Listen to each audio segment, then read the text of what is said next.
We are the oldest cheese farm in the entire north of the Netherlands. First cheesemaker started here in 1850.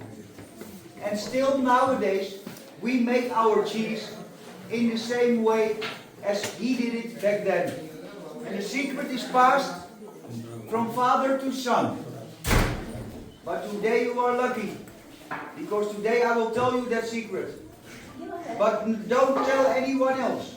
The biggest secret behind making cheese is the cow. Guy. What a secret. We have 85 cows, and each cow on one day gives 30 liters of milk.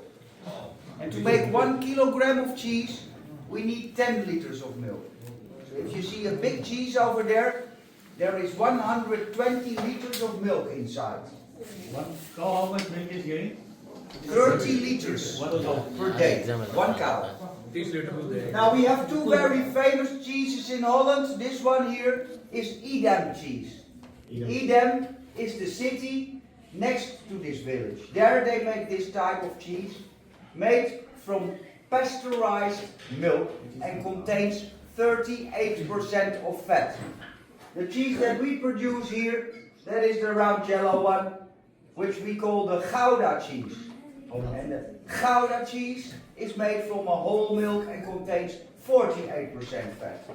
But the more fat, the better the taste. Now, milking the cows at 5 o'clock in the morning. The milk arrives here at 6 and it is pumped into that big basin over there. 850 liters of milk goes inside. Now the basin has a double wall into which we pump hot water, because we need to heat up the milk until 29 degrees. Then we put inside rennet, and normally rennet comes from the stomach of a calf. However, we have vegetarian rennet, shakahari rennet, made from several funguses.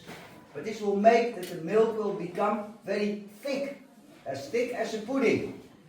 Once that has happened, we let 3 knives turn around through that basin to cut the milk and to divide it into a liquid part and a solid part.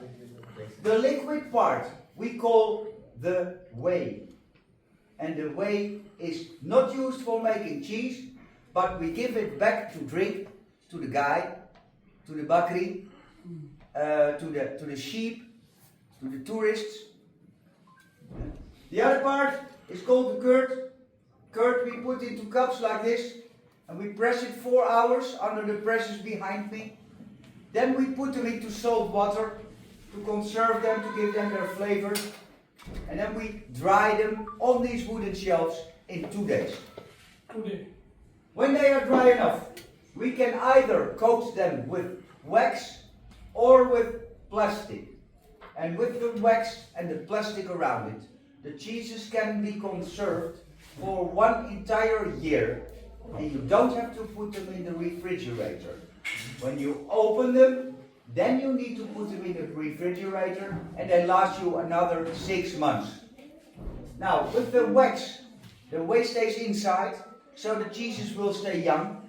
With the plastic, the whey can still come out, so the cheeses will mature. And the more they mature, the more flavor they have.